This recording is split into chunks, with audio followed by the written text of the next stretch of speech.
Yard Dogs Podcast Studio. A show for the fans, by the fans.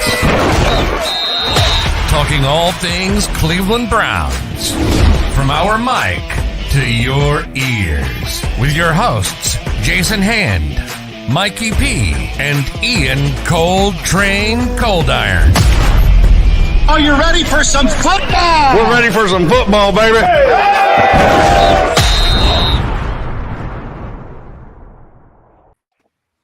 Yes, you are now in the yard, and welcome to the Yard Dogs Podcast, the show for the fans, by the fans. This is Season 3, Episode 103. I'm your host, Jason Hand. The Yard Dogs Podcast is now part of Network 216. To check out all of our Ohio sports content, subscribe to our network channel. You can search for it by searching Network 216. And tonight, joining me, better than ever, my co-hosts, partners in crime, Mikey P and Ian Cold Train Coldiron. And also, if you'll notice, we have a nice-looking gentleman right below me. He's coming to us all the way from the Down Under in Australia. Special guest, David Evans Smith. Gentlemen, how are we doing tonight? Welcome, David. Welcome, David, to the show. Welcome. Friend of the show. Thank you. Good morning, good evening, and all those points in between. It is morning time in Australia. I think is it 10 a.m.? 11 a.m. I didn't realise that you guys moved your clocks to winter clocks, and we're in our summer clocks. So it's we've gone from 14 hours difference to 15 hours difference to 16 hours difference in 3 months. So we're now 16 hours apart. Yeah, so it's 11:03, which by my calculation is beer 30. Beer 30. Beer o'clock. Yeah. We're talking to David in the future. If you guys want to understand that, like he's in tomorrow already. Yes. It is Wednesday, 11 a.m. And we did actually have a very famous beer poster from the turn of the century back, like I'm talking 18th, 19th century, sort of 19th, 20th century. It was a big burly timberjack bloke with the big white beard, and the ad caption was, "I always has one at 11." So I'm going to join him. Here's cheers to you, boys. Let's do the virtual cheers there, David. Yeah. Ginger ale. I got Chief Wahoo out tonight. He's not allowed to come out very much anymore, but I'm bringing him out tonight. Hey, you know what? The Browns kicked the Cincinnati Bengals' ass on Monday night, so we can drink whatever the heck we want. Yes, right. sir. Absolutely. But I am interested to hear, like, what are you drinking, David? I have not seen that can before. What is that? No, so this is actually a family brewery from South Australia. It's called Cooper's. So that's a sparkling ale, and it's just a baby brew at 5.8%.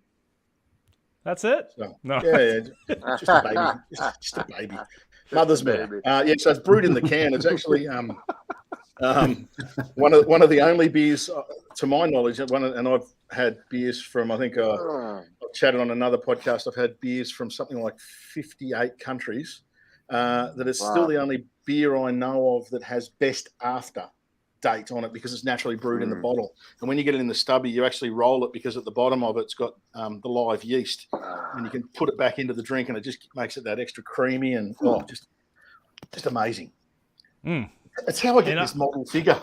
I am drinking Busch Light, okay? So nice 4.1 alcohol in there. It's more like flavored water is what that is. Yeah. So. That was aged for 7 days up in Canal Fulton, Ohio. And I am drinking a Canada Dry ginger ale. It's flu season, fellas, and it's zero sugar. So it's going to be zero sugar you're looking after the pancreas for me tonight, gentlemen. But next week I'll be grabbing a beer with you all. But today it's ginger ale. Real men drink ginger ale, y'all. Absolutely. Right. And of course, none of these drinks are sponsors of the Yard Dogs Podcast. But hey, it can change. You never know. Let's go ahead and get into some housekeeping. The Yard Dogs Podcast and Network 216 are proud partners with Homage, the apparel company. If you haven't tried Homage, you are missing out. Homage is always coming out with on-point, cutting-edge sports apparel. They just came out with the Homage starter jacket. It's absolutely fantastic. They're the nostalgic satin jackets dating back from the 80s and the 90s. Absolute fire.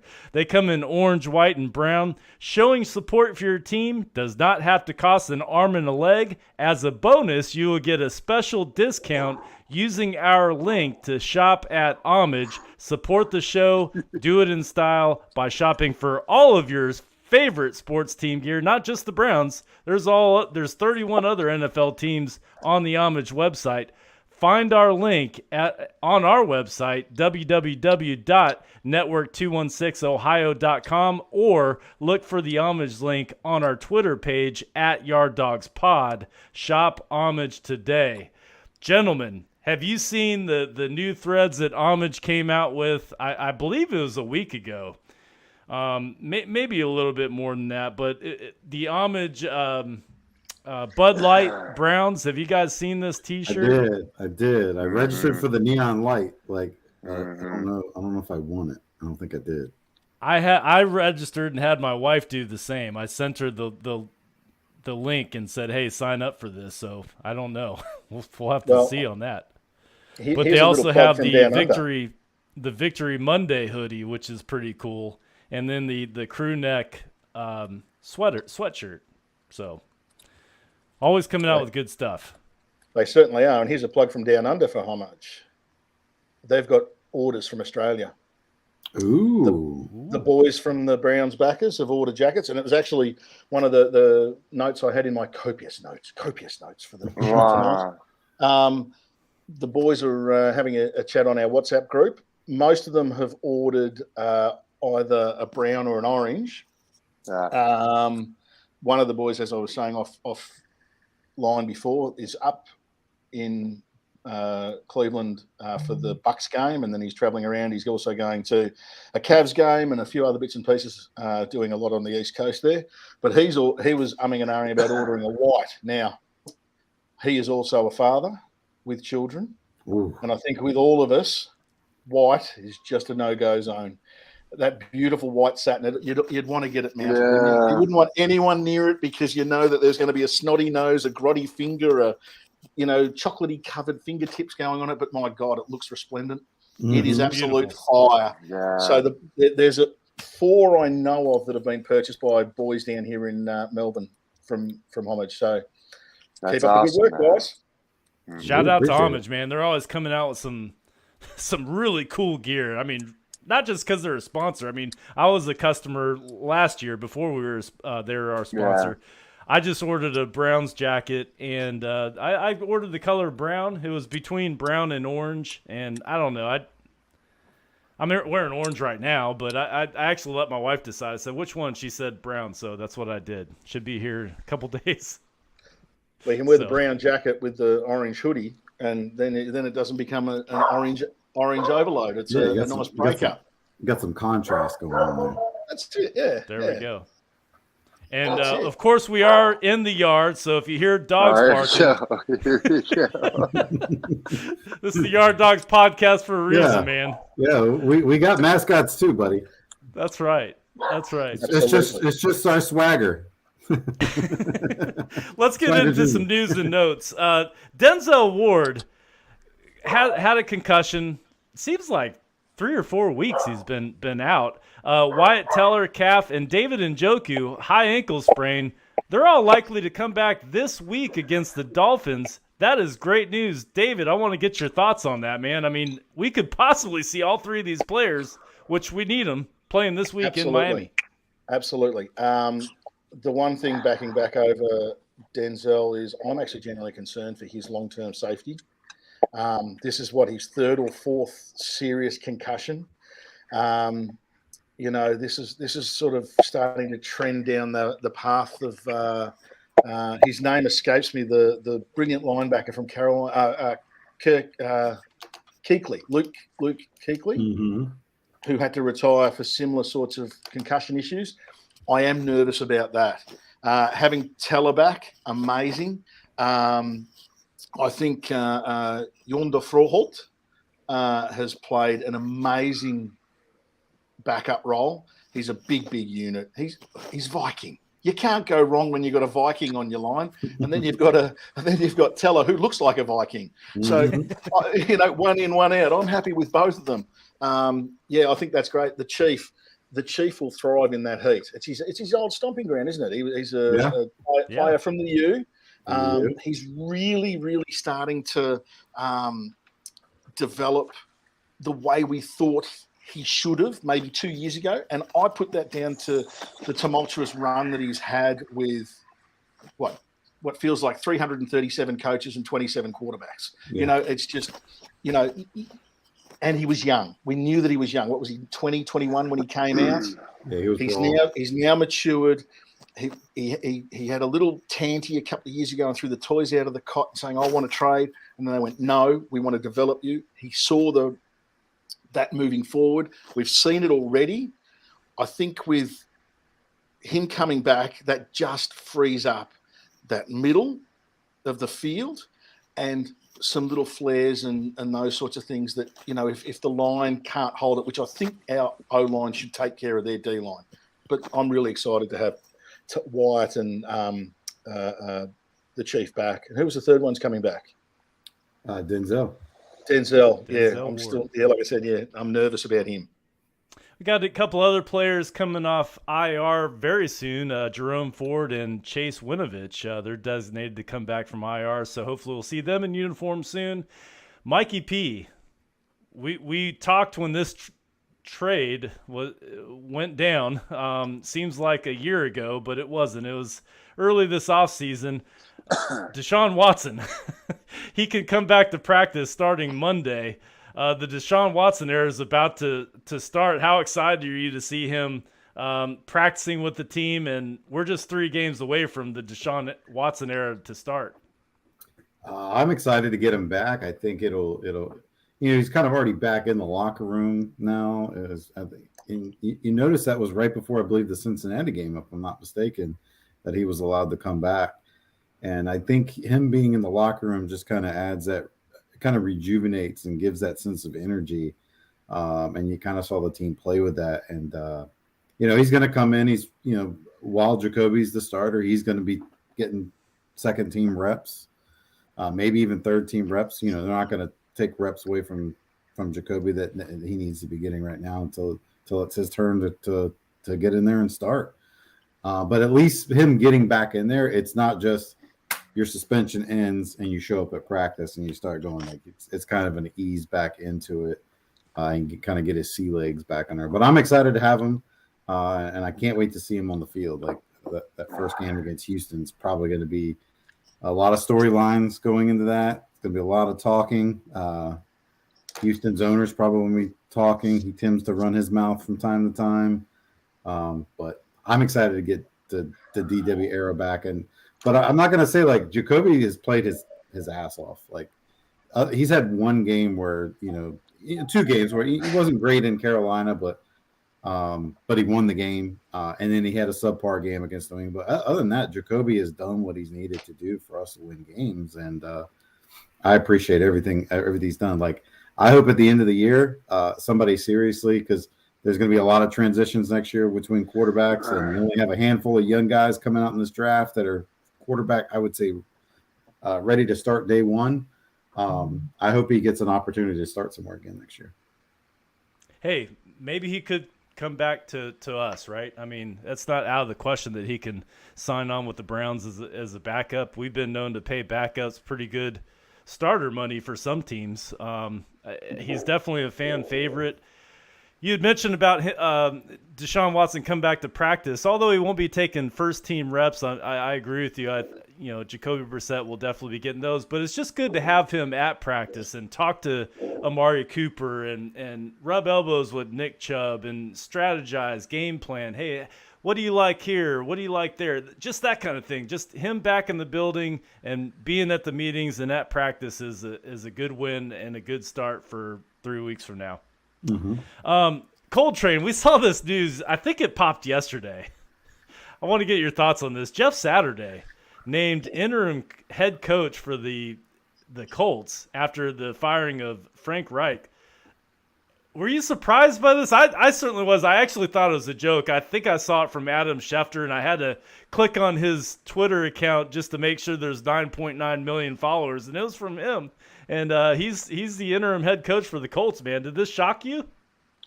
I mean, the first thing I was, shocked about was I thought of that video clip with him and Peyton Manning going back and forth, and Peyton going, what are you effing calling plays, man? You're the center, dude.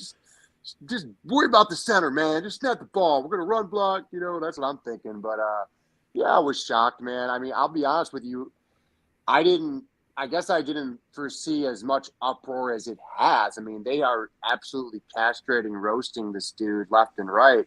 If you guys remember as Browns fans, I'm sorry, guys, to throw this out there, and it's not really relatable because he had more NFL experience, but Freddie Kitchens was a no-name dude, and I didn't remember, Browns getting this much flack over something like that. But the only thing I'll say, I guess I got to play devil's advocate on the whole thing is, a lot of negativity around whatever happened if that's your guy. I mean, Jim Irsay is not me. I don't know what Jim Irsay believes in or who he wants to bring to, how he owns his team and runs it, but sometimes you think you got your guy. Look at John Dorsey, dude. He thought Freddie Kitchens was going to be the guy. We tried him out for a year. I mean, I'm just, I guess I'll say this, like I said, to play devil's advocate.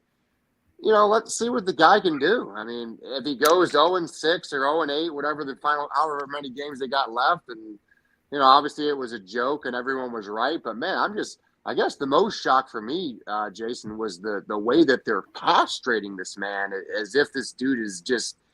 I mean, I get it. Obviously the race stuff, that's a whole different topic. I understand where that's coming from, but just the person in itself, it's almost there's just like a lot of Jeff Saturday hate out there, man. I got to be honest with you.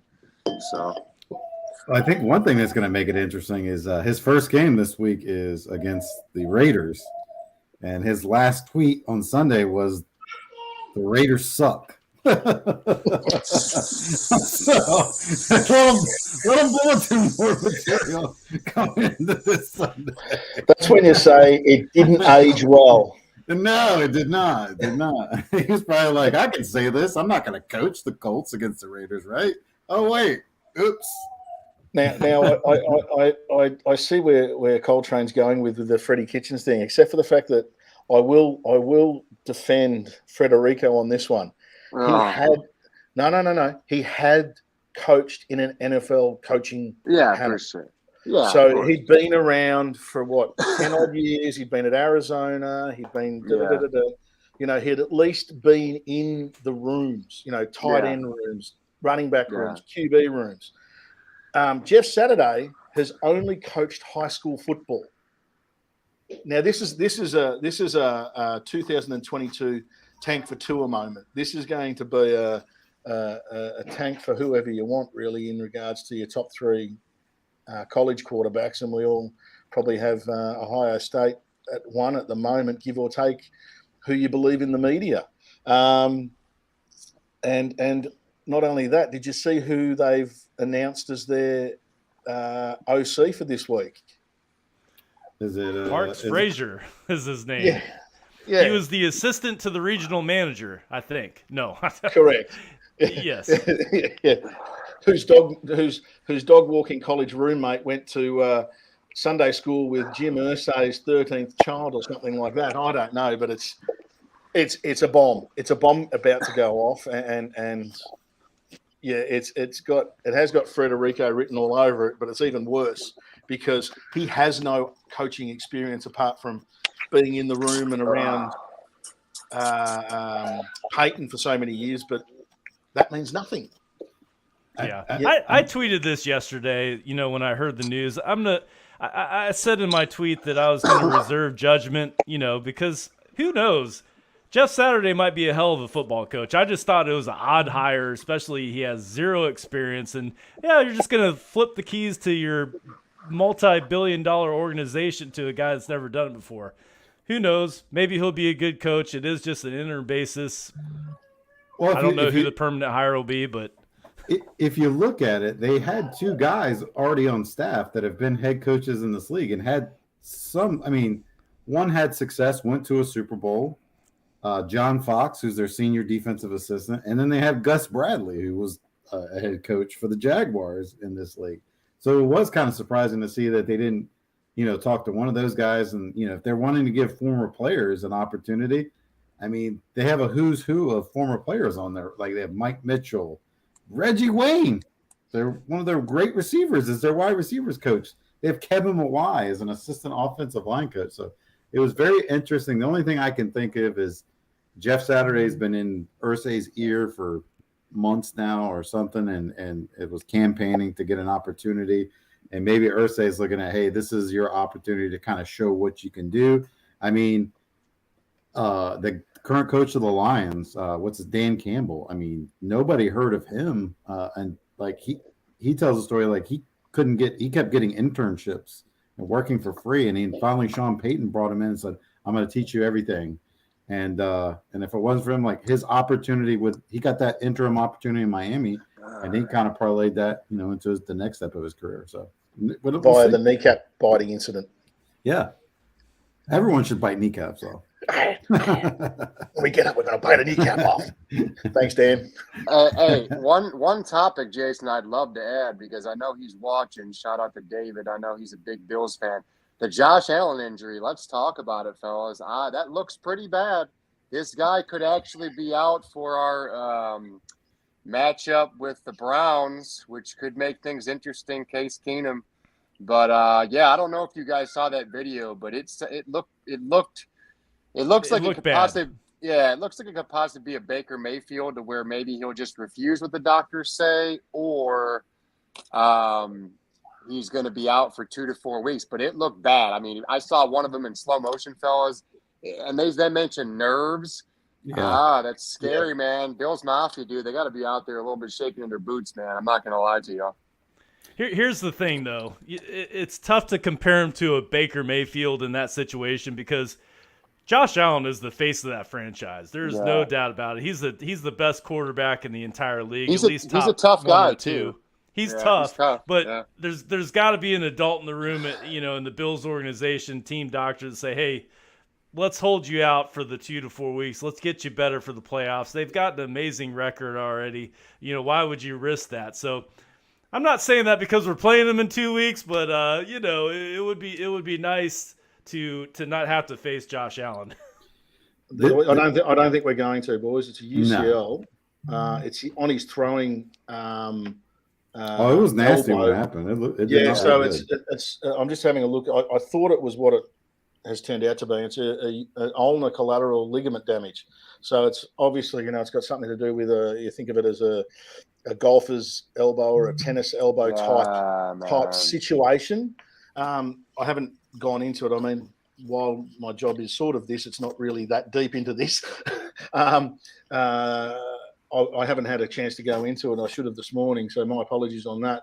But even just as an initial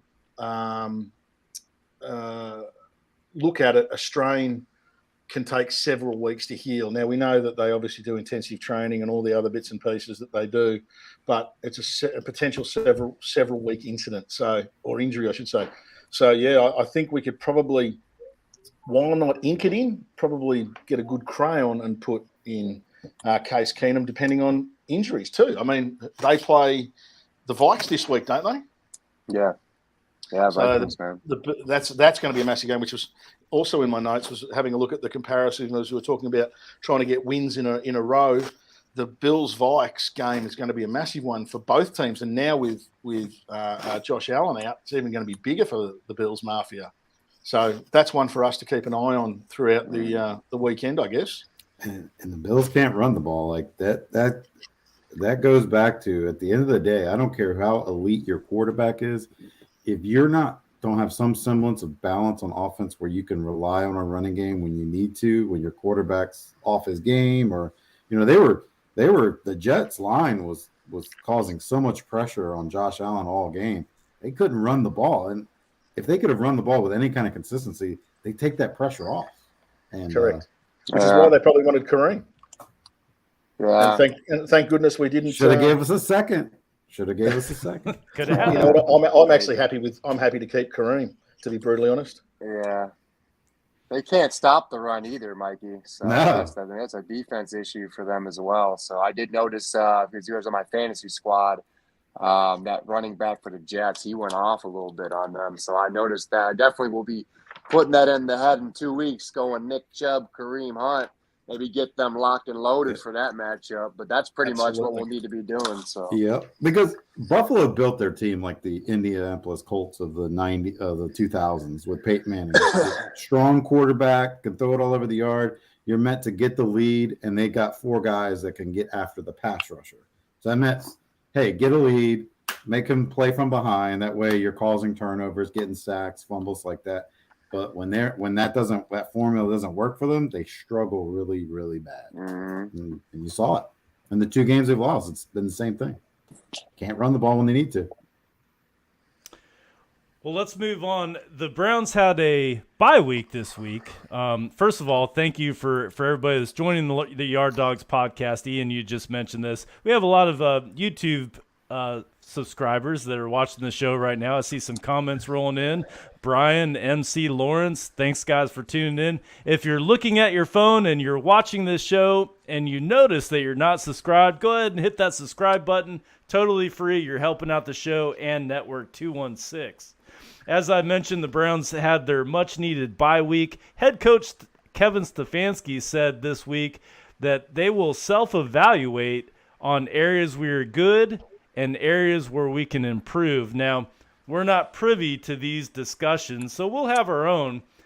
David, I'm going to start with you. Jacoby Brissett,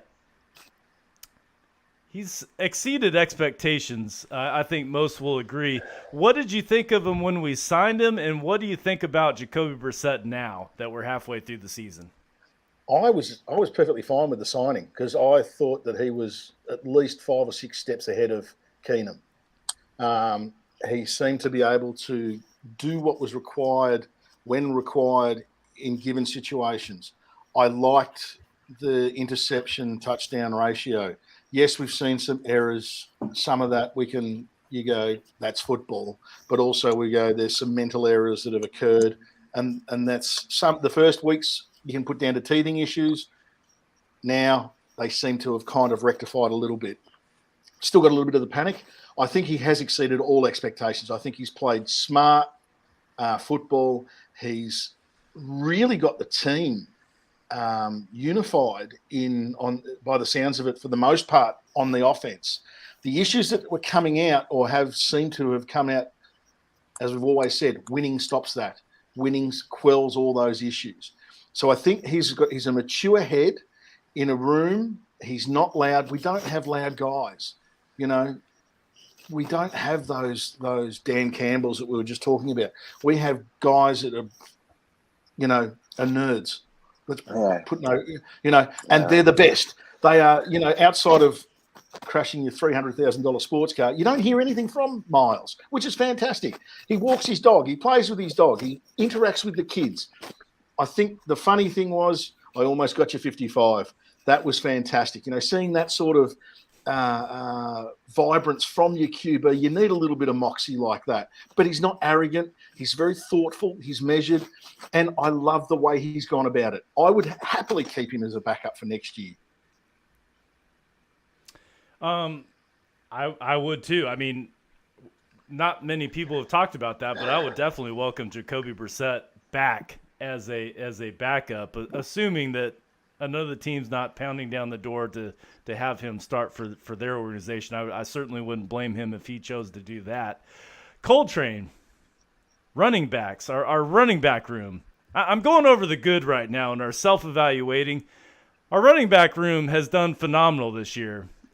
You just mentioned, David, that we retained the services of Kareem Hunt. I thought that was a good move. Most thought that he was going to be traded after last week. That just didn't happen. He thought he was going to be traded.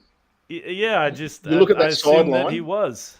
As that clock was counting down, he was brought out. I don't know if anyone else noticed it. You were obviously at the game, Ian, so you mightn't have seen it. But he was very teary. Now, I even noticed that in the post-match interview, he wore his Joker mask. He was hurting. Like, he didn't want anyone to see that pain. I could see the pain in his eyes in that last quarter when Dearness Johnson came in. he was really sad. And there was a few of the boys that would walk around and they'd sort of pat him on the shoulder. And I think in his mind, he was out the door and he was really sad about that. And I'm like you, Jay. Sorry, Ian, I didn't mean to hijack you. I think now we can get him back on track. The team will embrace him with open arms and be happy to have him back. And I reckon you'll see an absolute monster game out of him this week. I think so too. Nick Chubb he's had 149 attempts so far this year. And Ian, this is directed towards you. That's about just over 18 attempts per game. Now, we've heard people say, and there's stats to back this up, that when Nick Chubb rushes for over 20 carries per game, the Browns win. He's averaging just over 18 carries per game. Kareem Hunt is averaging under 10 carries per game. So collectively, they're averaging under 30 carries per game between the two running backs that we have. Do you think that the organization, particularly Kevin Stefanski, has handled the running game correctly, Ian Coltrane? I do after the Cincinnati game. If you guys remember the game or the games before that, even though it was that 4-game losing streak, he got away from that. He got away from utilizing Chubb in the way he needed to do against the Bengals in that primetime game. So, yes, he is now, and we're hoping that after the bye week and they looked at film, he's going to continue to do so, because I even talked about last week on the show. I mean, the direct snaps, the wildcat type formations, with Chubb in the backfield, getting blocks from Hudson, putting Hudson in there, dreadlocks flying in the wind, passing off blocks to get Chubb in there. That's the kind of stuff that reminded me of Stefanski from that his coach of the year or rookie of the year award. That was the kind of stuff we saw from him, that little slice and dice where you're like, man, what is this? And when it works, it's even better. So, I will, I guess, answer your question with that, Jason, with, he is, as long as he continues his success, and that you talking about hopefully they're evaluating what they did in that Bengals game, because that game, run game wise, was what we all expected as fans this whole freaking year. And that was the freaking solution, and that was the prescription to win games. That's how you can beat teams like Buffalo. That's how you should have beat the Jets. That's the kind of stuff, that we need to keep coming from Stefanski, y'all. No doubt. Ian, I'm about to run through a freaking wall after what I just heard you say, bro. I'm so excited, man. I mean, you look at last game, Nick Chubb ran the ball 23 times, Kareem Hunt 11 times. That's 34 attempts, and we saw what kind of results that get. You're exactly right, bro. That is how you beat Buffalo. That's how you beat the Chargers, who we lost to. That's how you beat Kansas City in the playoffs, is the run game. Everybody knows the strength of our team. Everybody knows it. Why not use it? I can handle a loss if it came through the arms of Nick Chubb. Like if he fumbles the ball, or 100%. And he's not a fumbler. He does not fumble the ball. But if we lose because of that, I can deal with that much more than I can deal with throwing it 2 times to Anthony Schwartz when the game does, I don't want to see that. If you go down swinging, we can all walk away going, we just got out-coached or we got outplayed. And we can, I'm a 30-plus year Browns supporter. I've seen good, bad, and ugly, and as have you three. That's insane. And this is something I wrote down after listening to the show last week twice to get some notes out of it, plus for looking forward. This is the game film versus analytics. Just because they put 9 in the box, don't go away from the bloody run. Stick it down their throat, for goodness sake. They are going to get tighter because we've got this amazing offensive line. Coltrane just highlighted it. Put Hudson in. For the love of Buddha, run the wishbone. Shove it right up them. You know what I mean? Absolutely drive it down their throats. Dearness Johnson is a beast. He hasn't been unleashed. Have a look at that Dallas game. He is a monster waiting to be unleashed. Kareem just runs different. He runs angry. And how angry do you reckon he's going to run now? How much good film is he going to want to go into free agency? The free agency period to go, And this is what also I wrote. Kareem Hunt. They're not using him as much, but do not do a deal that doesn't benefit us in the long run. Fine, no worries. But remember, he's 28 years old, and everyone goes, "Oh, that's old." But he's got low tread on the tires. He missed out on that last half of the year from Kansas City. He missed out on the first half of the year when he joined us. He was used sparingly with Nick Chubb when he was put into the rotation. He's 28 years old, but he's still running like a 26-year-old because he's got low miles on the tyres. I'd keep him. Bugger it. Keep him. Sign them all. It ain't our money, right? they say that the salary cap is just like it doesn't even matter. So correct. You can structure it whichever way you want. It's not real. Finagle it. You can bend it to your will sometimes. Yeah. Yeah. We better call Saul. We need a creative account. Mikey P, I got one for you. And we're still talking about the good now. This offseason, it went kind of quiet. It was a quiet signing, but we signed Amari Cooper. We traded for him for pretty much a bag of peanuts. I think it was a fifth round pick. Yep. He's got 39 receptions so far this year, 553 yards. Off to a little bit of a slow start. You know, I think him and Brissett, you know, they had to find their way. They had to create some chemistry. But over the past few games, he's been on point. I mean, last week he caught 131 yards for a TD. Awesome. Just Amari Cooper is a pro's pro. Your thoughts on Amari Cooper being a Cleveland Brown for the first half of the season? Amari Cooper has given us what we've needed. He is a professional in the wide receiver room. You know, as much as I love Jarvis Landry, and I think Jarvis Landry was a professional, Odell is a supreme talent. But I think at the end of the day, you know, Odell is going to make it about himself. He's kind of that typical diva type receiver. If he goes into an already good wide receiver room, he's fine. But kind of fitting him in, we didn't really know. We had Jarvis. I think it put Jarvis off a little bit. You know, he had a volatile quarterback situation. So to have a guy like Amari Cooper this year, who's just an outstanding guy, like he runs routes precise. He doesn't have bad drops. Like he's had a couple drops this year, but they were like sliding on the ground where it was like an inch above the ground, and he almost caught it. Like there's been no really bad drops that he's had this year. So Amari Cooper for me has been just. To me, he's been our best free agent signing, trade, rookie guy brought in. Like he's been the guy we brought in. I mean, we'll see what Deshaun Watson is, and I'd love to see them two together. But Amari Cooper's been amazing. Like he's steadied that wide receiver room. I think Donovan Peoples-Jones has excelled coming off of that. You're starting to see David Bell get better week to week. Anthony Schwartz is still the guy can't catch. Will he ever be able to catch? We'll see. But I definitely think Amari Cooper, you know, is here to stay for at least a few years. And he's got 5 TDs on the year. I didn't realize this till I looked it up, but the most TDs he's ever caught in a season was 8. He did it twice in 2019 and 2021 with the Dallas Cowboys. So, you know, even with Jacoby Brissett, for 11 games or however many games he's playing, I think that he's going to catch over 8 touchdowns this year. It'll probably be closer to 10, really. Yeah. And we're halfway through the season. He's got 5. So what a great signing, a bright spot on the Browns roster. Let's move to the where we need improvement. This is the self-evaluating, self-scouting portion of our show. The Browns are in the bye week. I'm going to give each of you 1 minute, because we have to move on. One area where the Browns can improve for the second half of the season. David, I'm going to start with you.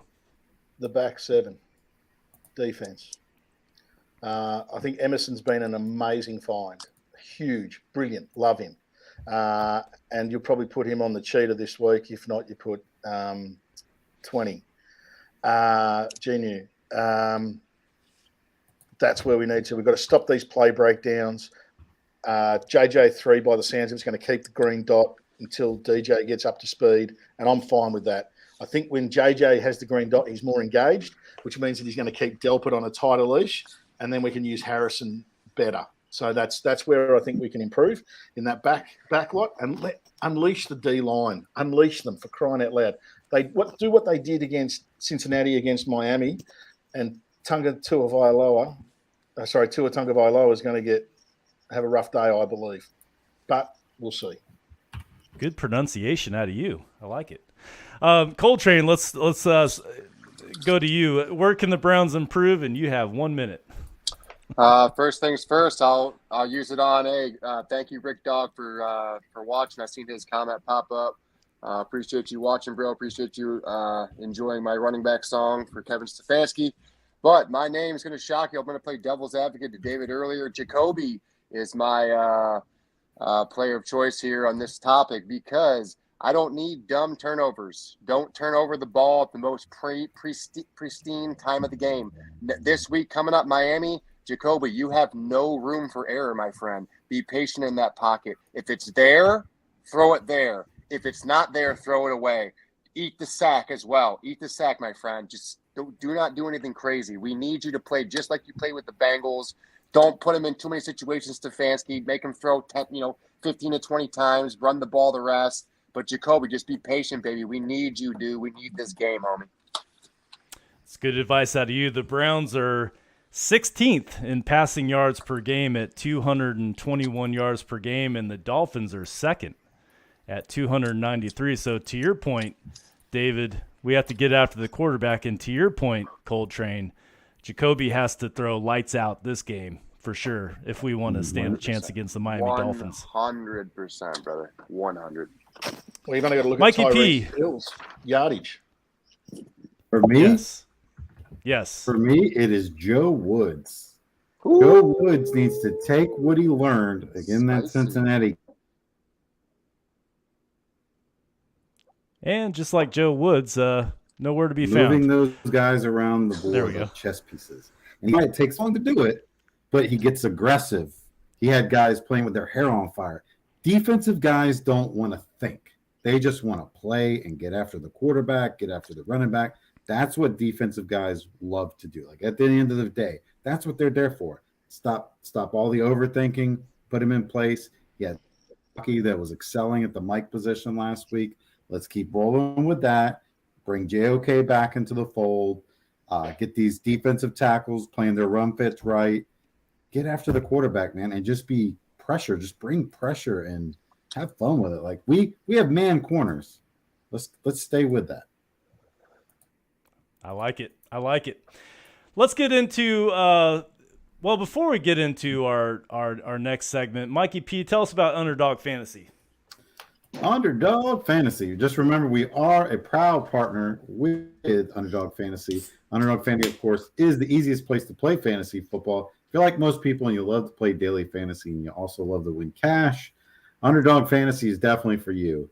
Underdog, of course, is going to match your initial deposit up to $100 by using promo code 216. So if you use deposit $50, that, of course, becomes $100 to play in Underdog Fantasy. Just remember to use promo code 216 and make some money and have a little fun. Have some fun playing Underdog Fantasy. All right, let's right before we get into the Miami game, I want to remind everybody that the Browns had a bye and they got no freaking help from anybody. I mean, they didn't get help from teams in our division. They didn't get help from teams that are in the wild card hunt. Everybody that was supposed to lose won. So we're going to have to do this crap on our own. Let's go through the AFC North standings. The Ravens, after the victory last night against the Saints, are improved the record to 6-3. The Bengals at 5-4. The Browns are 3-5, and the Steelers are in the basement. I think they're going to stay there at 2-6. Gentlemen, we have a big game this week. I would call it a must-win. We all agreed, all three of us. David, you heard the show. To stay in the playoff hunt, we have to win 2 out of the next 3. Have to. And definitely this is a game where you have to win. You have to beat the Miami Dolphins in Miami. The 3-5 Browns take on the 6-3 Miami Dolphins. The Dolphins are favored by 3.5 points. The over-under is set at 48.5 points. The Dolphins are 3-1 at home this year, and they're on a 3-game winning streak. So this is not going to be an easy task for the Cleveland Browns.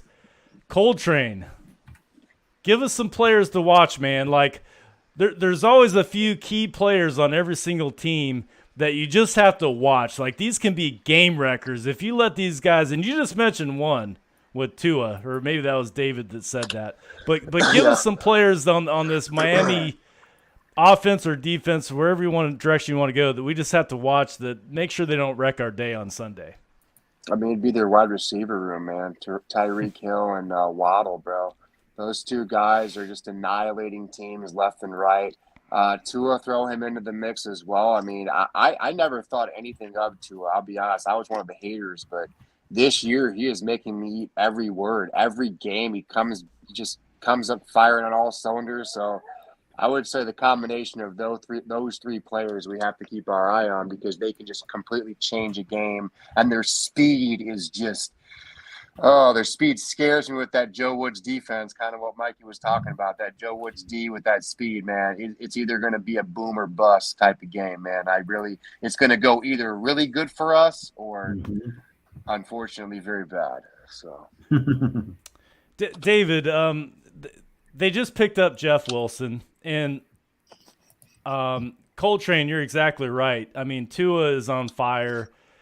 Jalen Waddle is awesome. I mean, he's got, I don't know how many touchdowns he has this year. I think he has six touchdowns on the year. We all know what Tyreek Hill is. David, when you go against an offense like that, where a quarterback is just playing lights out, their running game is suspect, and they have two tremendous wide receivers, how do you contain an offense like that? With that, I think some of the benefit has come from him being a left-hander. So many Ds are set up primarily for a right-hander. He has been able to, and I was rewatching the highlights this morning.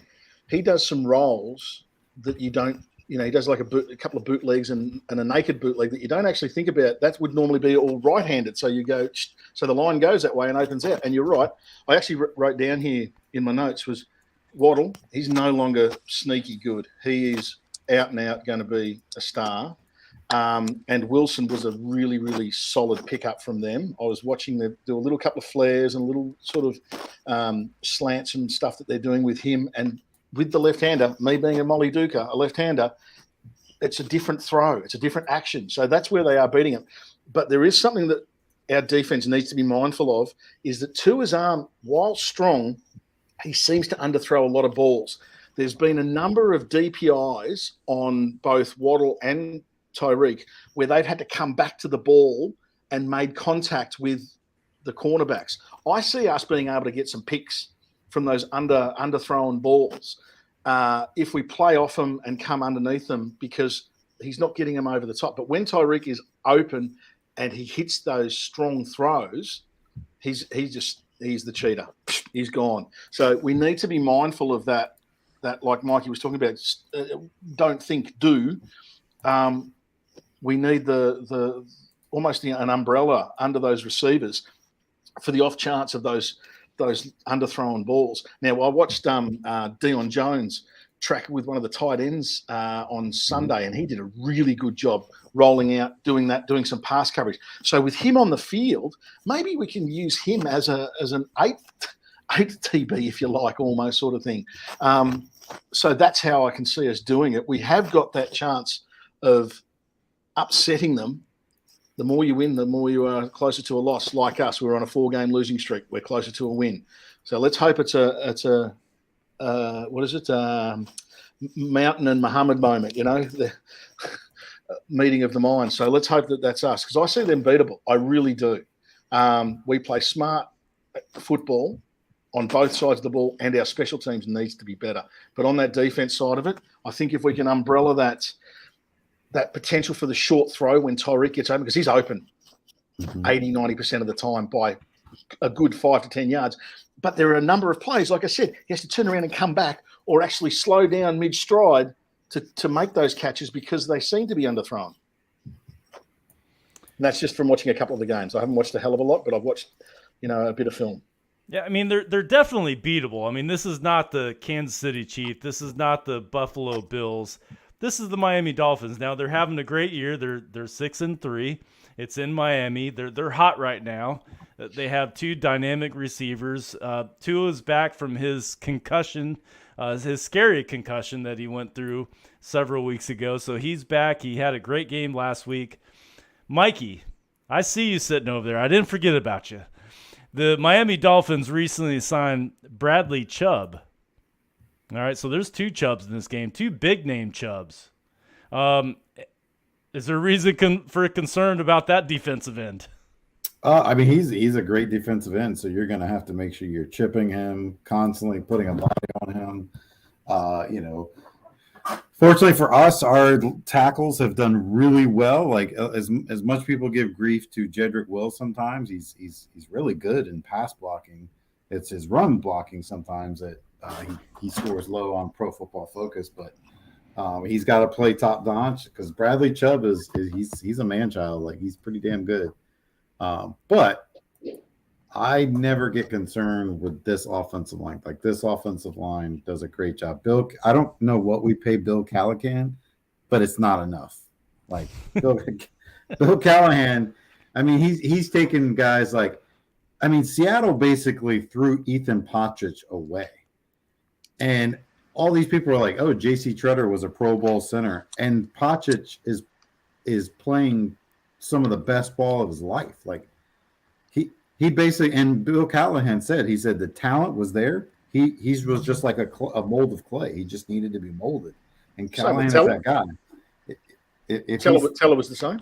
Same thing with Teller. Like he gets a hold of talented pieces and he gets the best out of them. Like when a guy leaves here, like he doesn't get better. Like Callahan is I don't care what we pay him, but it's not enough.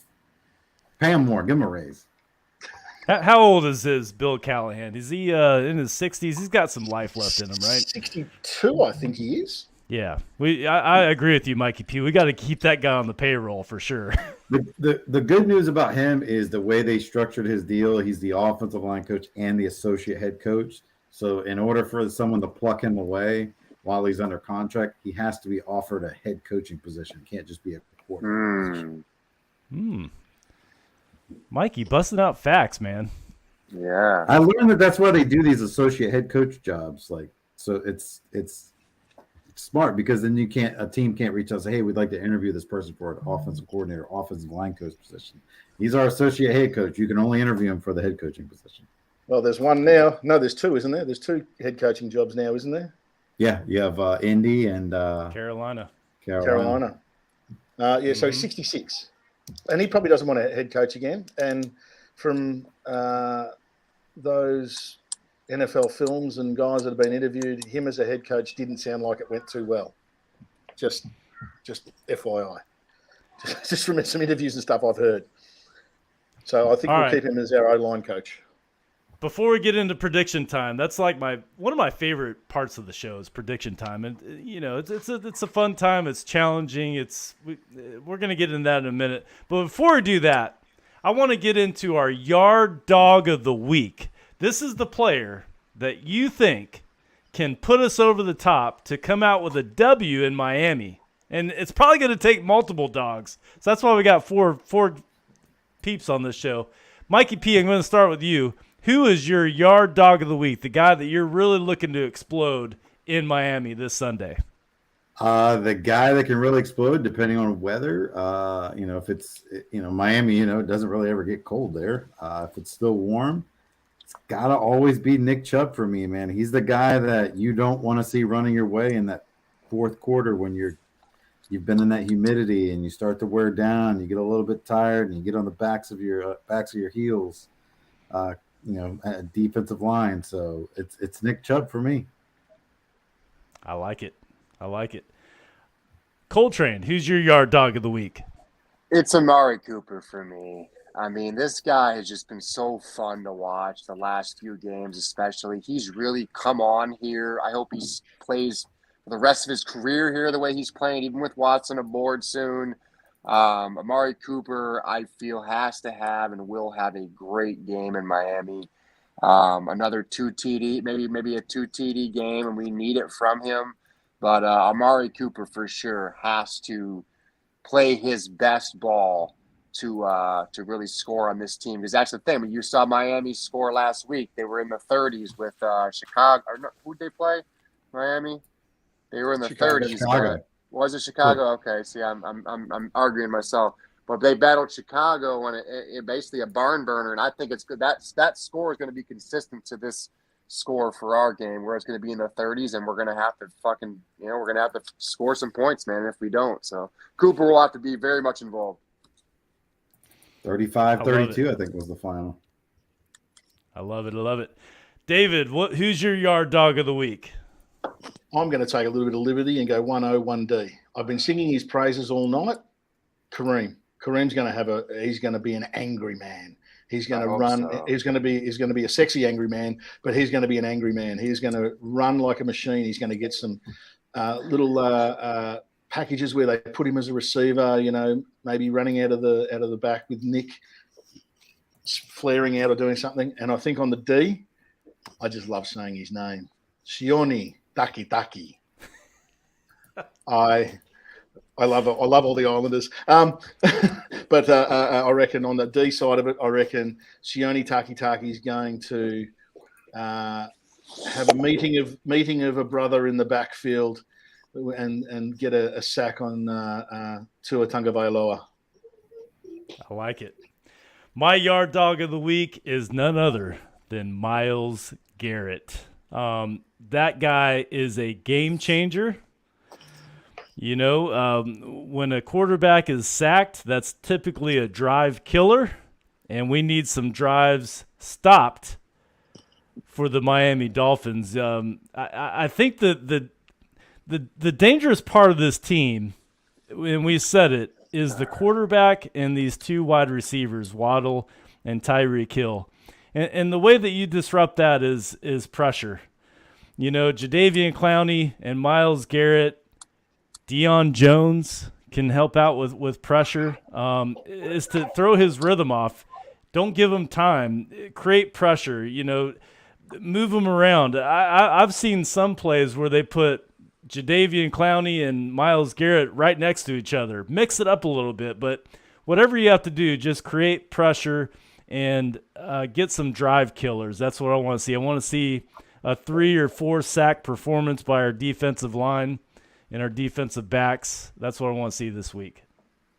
So we will check back next week on our yard dogs of the week and see how they came through. So that'll be a good time there for sure.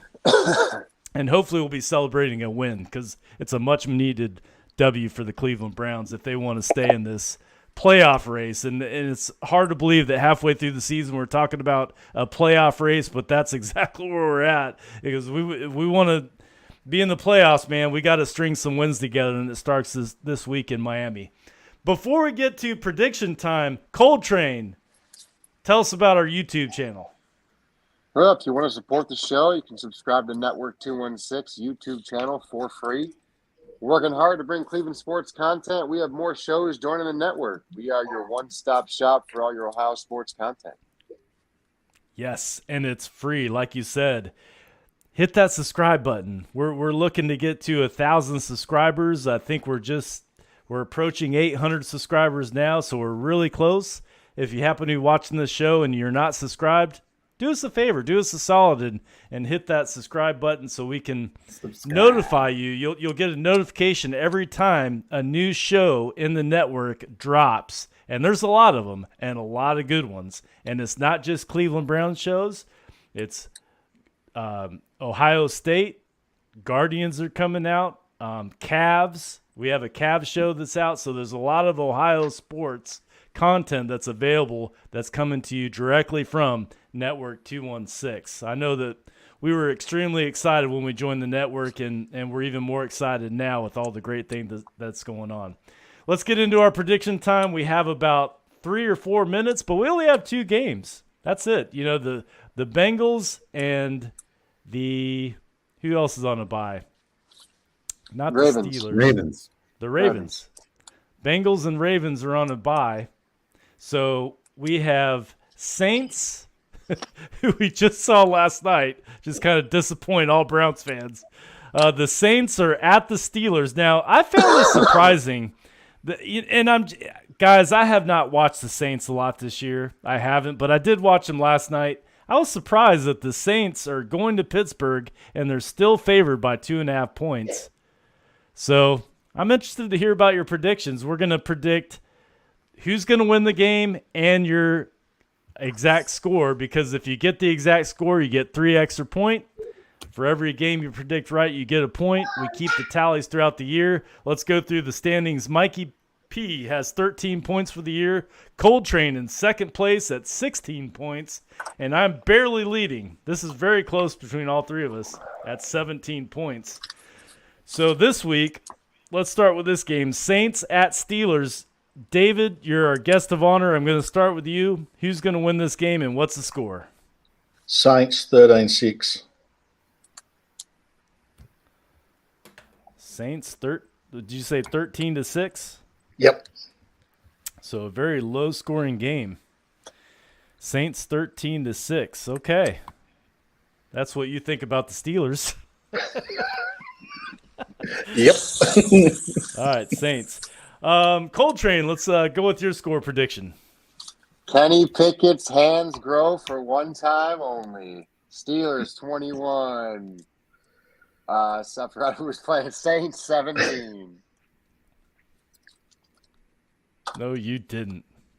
Yep, I have to, man. They got to win sometime, dude. But when is TJ Watt coming back? Isn't he back or what? Jeez. I think he's coming back very soon. He actually might be back this game. I think. Yeah, I think he's I coming he's back. back. I said no, you didn't, because for the audience, we don't share our predictions because this is a competition now. There's some big stakes here. I write down my score predictions before the show, and for you to lay that score and who's going to win, just put a knife in my chest like Michael Myers. I also have the Pittsburgh Steelers win this game 21-17, Cold Train. Wow. So no matter what, we're tying on that prediction. It's a No push. matter what the score is, we're tying. So, all right, so I also have Pittsburgh. Mikey P, will end with you. I'm going to go Saints 15-12 in a field goal fest. That was where I was at, field goals. 15-12. Wow, Mikey. Shows you what you think of these two teams, as Jason was saying. Who's the field goal kicker for the Saints? Is it Lutz? Lutz. Knows. Okay. I doubt he's on the waiver wire, but from what you're saying, if he is on your waiver wire, go ahead and pick him up this week. Yeah, if you can grab Boswell or Lutz, grab him. Grab him, because it's a field goal day Grab 'em both. for Mikey P. Grab them both. All right, so David and Mikey P have the Saints. Cold Train and myself have the Steelers. Let's move into the game of the week. The reason why everybody tunes in, I believe, to the Yard Dogs podcast, although we do have a couple fans of different teams that tune in each and every week. But the Browns are at the Steelers. Did I say Steelers? Dolphins. The Browns are at the Dolphins. At the Dolphins, at the Fins. Browns are at Dolphins. The Dolphins are favored by 4. Sorry, this Busch Light is starting to kick in, David. The Dolphins are favored by 4. It's in Miami. I will start this one. I picked the Browns are going to win this. Guys, we just saw an unbelievable game last Monday night. They're on a bye. They had 1 week to self-scout, self-evaluate. They had time to look at the tape. Kevin Stefanski must have seen that game multiple times and realized, I got to get Nick Chubb involved in this game plan. I think that the Browns are going to win this game 34-27. This is going to be a high-scoring affair. Both offenses are going to be on fire. But the Browns defense is going to be just a little bit better than the Dolphins. The Browns are going to win this game 34-27. And we go to Cold Train. You're next. Well, I will say this. There's a reason I wore this camo hat today, fellas. I'm getting ready for war this week, fellas. The Browns. No more excuses, Stefanski. You're going to have a full clip of stars. You got Teller coming back, Njoku coming back, Ward grabbing up the D. No excuses, no injury excuses, Stefanski. Run the ball. Just run that freaking rock, man. It's going to be a little shootout. It's going to be high scoring, fellas. But I'll tell you what, this is the game, man. This hat means we're ready for battle. And we're going to battle the hell out of these Dolphins. We're going to kick the crap out of them. But a low-scoring affair at the end of the game, 28-31. I got the Browns going. But yes, sir, this is the one, fellas. Must win Sunday. Dolphins. I love it. Wow. 28-31 Brownies. Here we go, Browns. All right, who's next? We got Mikey P going next. Browns at Dolphins. Historically, this series, the Dolphins lead the head-to-head series in 20 previous matchups, 11-9 right now. It's going to be a high-scoring game. It pains me to do this. Don't do it, Mikey, man. Mikey. He's taking the point. I'm going to say he does this every time, Jason. Make him go first next week. I'm going to say Browns 24, Miami 30. Oh, Jason, please put it in the notes. Next week, Mikey goes all the picks. He goes first. For real.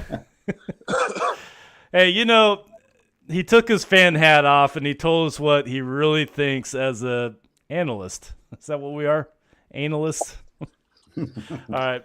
We got to land this plane. David, you're our guest of honor. I'm going to have you go last. Who's going to win this game, man? It is going to be a big game after that tropical storm has passed through Miami. It's going to be a beautiful, sunny, tropical event down there. The Browns, 4 touchdowns, 2 field goals, and a safety, 36-30. Wow. 36-30. Love it. Love it. Final thought, David. You come here all the way from Australia. This is your 3rd time on the show. We love having you. Final thoughts on the Browns and being here tonight. Mate, I love hanging out with you boys and having a yarn. It's fantastic. What you're doing is a great little show. It's fantastic. It's why I keep inviting myself on.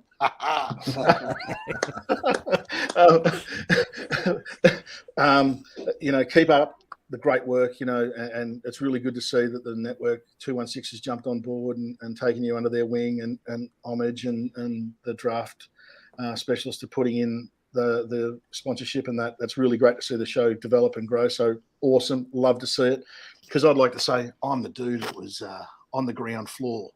I was in the basement, I was there. Lego building blocks. The last thought is we've had a rough start to the year. Hopefully we've got a little bit of vim and vigor back after that win. Hopefully we can see some light at the end of the tunnel. Maybe Joe Woods is going to take the blinders off and, as Mikey said, stop trying to make it a chessboard and just let the boys play. Let them run free and kill. That's all we need, that D to kill.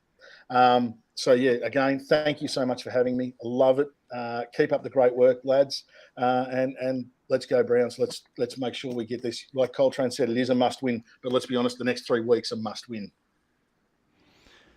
David Evan-Smith, always a pleasure having you on the show. And it never ceases to amaze me that technology, I could have a FaceTime video across town with my wife and it freezes up all the time. We're having a conversation across the ocean, halfway across the world, and it was flawless.